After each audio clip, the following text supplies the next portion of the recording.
தொகுதிகளின் நாடிக்கணிப்பில் இந்த பகுதியில் நாம் பார்க்கவிருக்கும் தொகுதி திமுகவை சேர்ந்தவரும் முன்னாள் அமைச்சராக இருந்தவருமான ஏவா வேலுவின் தொகுதி திருவண்ணாமலை.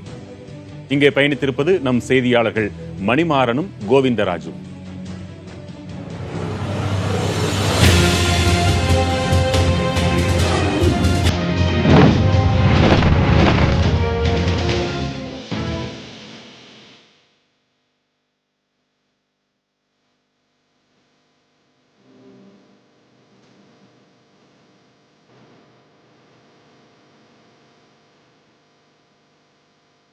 திருவண்ணாமலை அப்படின்னு சொன்ன உடனே எல்லாருக்குமே தீபம் ஞாபகத்துக்கு வந்துடும், கோபுரங்கள் ஞாபகத்துக்கு வந்துடும். இந்த ஊரை பத்தி, இந்த தொகுதியை பத்தி நிறைய விஷயங்கள் தெரிஞ்சுக்க வேண்டியது இருக்கு. திருவண்ணாமலை மாவட்டத்தில் உள்ள 8 சட்டமன்ற தொகுதிகளில் ஒன்று திருவண்ணாமலை. இந்த தொகுதியில் உள்ள ஒரே நகராட்சி திருவண்ணாமலை நகராட்சி மட்டுமே. பேரூராட்சிகள், நகராட்சிகள் இந்த தொகுதிக்குள் வரவில்லை. மேலும் 68 ஊராட்சிகள் இந்த தொகுதியில் வருகின்றன. இந்த தொகுதியில் விவசாயமே பிரதானம். நெல், கரும்பு, மணிலா, வாழை ஆகியவை பயிர் செய்யப்படுகின்றன. 55,000 ஏக்கரில் நெல், 42,000 ஏக்கரில் கரும்பு, 45,000 ஏக்கர் அளவுக்கு மணிலா, 20,000 ஏக்கரில் வாழை சாகுபடி செய்யப்படுகிறது.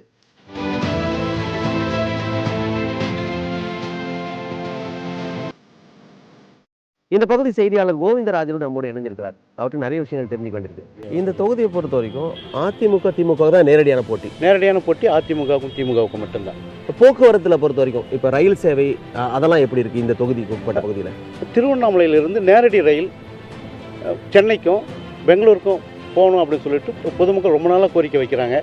அது நேரடி ரயில் இல்லாதால இங்கேருந்து காட்பாடிக்கோ இல்லை விழுப்புரத்துக்கோ போயிட்டு அங்கேருந்து தான் சென்னைக்கு போக வேண்டிய சூழ்நிலையாக இருக்குது. அதனால் இங்கேருந்து நேரடியாக ரயில் விடணும். அதனால தான் வியாபாரிகளும் ரொம்ப கோரிக்கை வைக்கிறாங்க.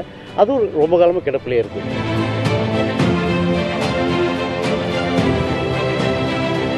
ஒரு 5 வருஷத்துக்கு முன்னே குண்டு நெல் 1500 விற்றுச்சு.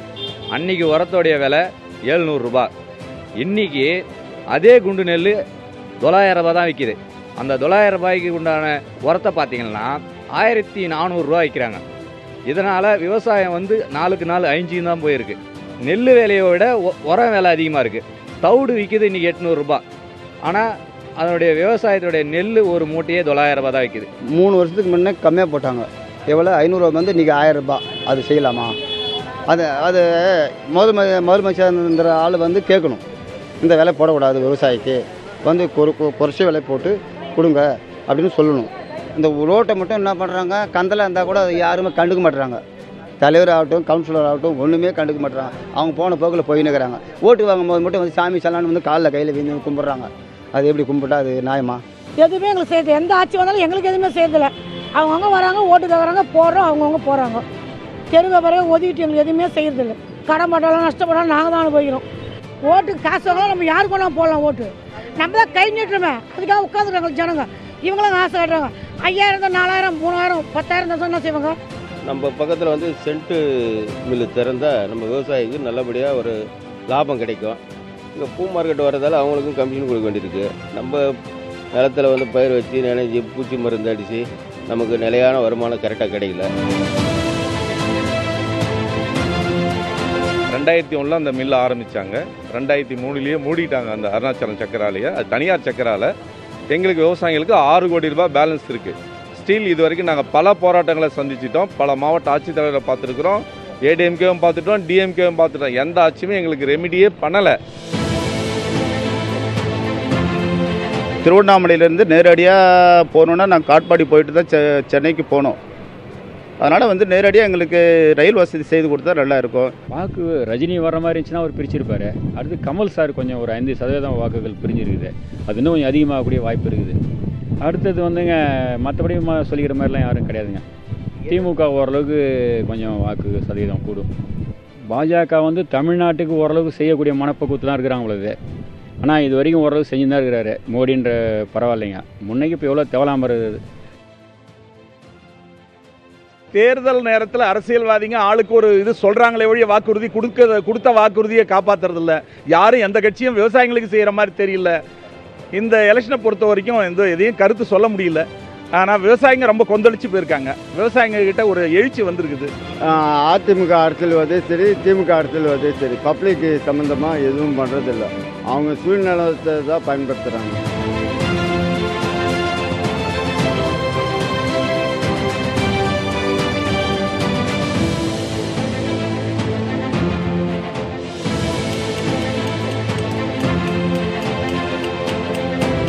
திருவண்ணாமலை தொகுதிக்கு உட்பட்ட பகுதிகளில் கிட்டத்தட்ட 200 குடும்பங்களுக்கும் மேலாக இந்த சிற்பக்கலையை வந்து தெய்வமாக மதிக்கிறாங்க. பல ஆண்டுகளாக இந்த தொழிலை செய்கிறாங்க.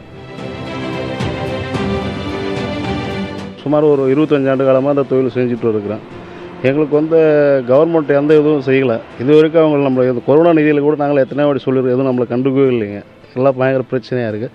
அதே மாதிரி பார்த்தீங்கன்னா கல் எடுக்கிறதுல வந்து எங்களுக்கு ரொம்ப சிரமமாக இருக்குது. பாறை எடுத்துகிட்டு வர்றதில்ல. பாறை இருந்தால் தான் நாங்கள் சிற்பம் செய்ய முடியும். அரசாங்கத்தை நாங்கள் அது கொடுக்க இது கொடுக்க இது கேட்க போகிறதும் இல்லை, அரசாங்கம் எங்களுக்கு கொடுக்க போகிறதும் கிடையாது. எங்களுக்கு அது இயல்பாகவே நல்லாவே தெரியும். காலத்துக்கும் பார்த்திங்கன்னா அந்த தொழில் வந்து பார்த்திங்கன்னா இந்த கலை வந்து எங்களோட மறைஞ்சிருமோன்னு மன வேதனையாக இருக்குது எங்களுக்கு.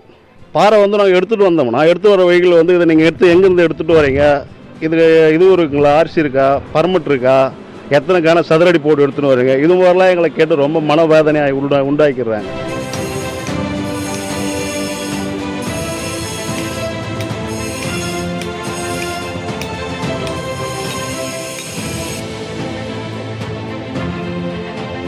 தேர்தல் வந்து இந்த தடவை வந்து ரொம்ப பெரிய சவாலாக தான் இருக்குது. அந்த ஓட்டு வாங்கும்போது இறங்கி வந்து பணிவாக பேசுகிறாங்க, தெருவாக நடந்து வராங்க. அதுக்கப்புறம் நம்ம சத்தியாக வாங்கினா கூட யார் கேட்ட பாடுகளை கண்டுகிட பாடுங்கிறதா அரசியல் இந்த காலத்தில்.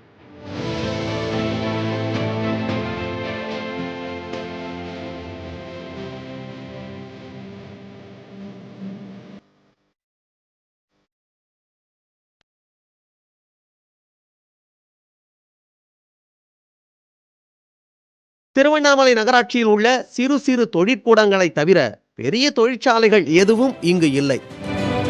பிரசித்தி பெற்ற அண்ணாமலையார் கோயிலுக்கு லட்சக்கணக்கான பக்தர்கள் வருவது வழக்கம். பக்தர்களை நம்பி வியாபாரங்கள் நடைபெறுகின்றன. இந்த தொகுதியில் 2001, 2006, 2011 மற்றும் 2016 என 4 சட்டப்பேரவை தேர்தல்களிலும் திமுகவே வெற்றி பெற்றுள்ளது. இந்த தொகுதியில் கடந்த 2011 இருந்து சட்டமன்ற உறுப்பினராக இருப்பவர் ஏவ வேலு. தொகுதியில் 10 குளங்கள், 6 ஏரிகளை ஏவ வேலு தூர்வாரி உள்ளார். மேலும் 20,000 மரங்களை நட்டுள்ளார். தமிழக அரசின் மணிலா எண்ணெய் பிழியும் ஆலை 20 வருடங்களுக்கு முன்பு தொடங்கப்பட்ட நிலையில் கடந்த 15 ஆண்டுகளாக செயல்படவில்லை. இதனை மீண்டும் திறக்க வேண்டும் என்ற கோரிக்கை நிலுவையில் இருக்கிறது. திருவண்ணாமலையில் இருந்து நேரடியாக சென்னைக்கும் பெங்களூருவுக்கும் ரயில் விட வேண்டும் என்ற கோரிக்கை உள்ளது. திருவண்ணாமலையை சுற்றி அமைக்கப்பட்டு வரும் சுற்றுவட்ட பாதைக்கான பணிகள் 10 ஆண்டுகளாக நீடித்துக் கொண்டே இருக்கிறது.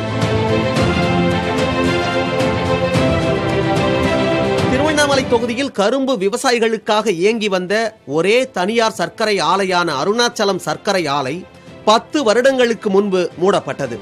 ஆலையை மீண்டும் திறக்க வேண்டும் என்ற கோரிக்கை நிலுவையில் உள்ளது. திருவண்ணாமலை தொகுதியில் மலர் சாகுபடி அதிக அளவு நடக்கும் நிலையில் இங்கு அரசு சார்பில் வாசனை திரவிய தொழிற்சாலை அமைக்க வேண்டும் என்பது நீண்ட நாள் கோரிக்கையாக உள்ளது.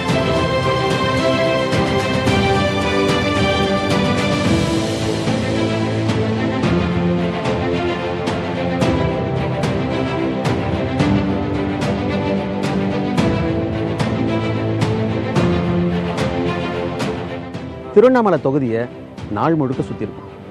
அவ்வளோ கோரிக்கைகள் சொல்லியிருக்காங்க, அவ்வளோ கோபங்கள் இருக்கு மனசுக்குள்ள. எங்கள் பாரங்களை என்னைக்காவது ஒரு நாள் இறக்கி வைக்க மாட்டோமா அப்படின்ற எதிர்பார்ப்பும் இருக்கிறத நம்மால் புரிஞ்சுக்க முடியுது.